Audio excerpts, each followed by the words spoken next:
It's been a little while now since the Box blasted the Blacks at Twickenham. Yes, a record score. What we all want when we head into Rugby World Cup, isn't it? To get smashed 35 points to 7. Well, it should be little surprise then that as I read an article on stuff by Aaron Goyle, the numbers were pretty stark. I don't think I've seen as low numbers for the All Blacks, and I think they're realistic. I don't think the All Blacks turned up. They were body snatched. They were ghosts of their former selves.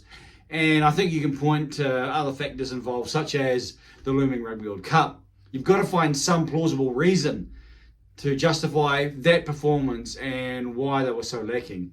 But the player who rated the most, according to Aaron Goyle on stuff, and who was my individual, if you watched the other videos who I pointed out, was Cam Roigard.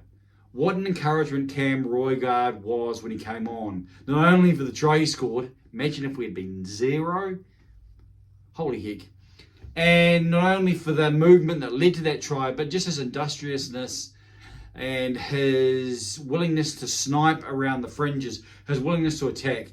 And I think clearly he's the All Blacks number 2 halfback. And he's the closest we've got to say someone like a Dupont. And not that Dupont is the be-all and end-all, but that's part of what makes his game so great. He's willing to take on those around the fringes, around the edges, draw the defenders in, be able to beat them one-on-one, and provide impetus without necessarily having to shift the service to number 10. So Cam Roigard strengthening his case as the All Blacks' next number 1-9 and potentially special man off the bench who can do something that the others cannot. So, where do you rate the players?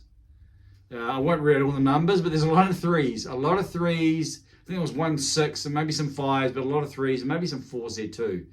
Which, again, is understandable. Cam Roigard, the one bright light in a pretty dark night at Twickenham. What say you?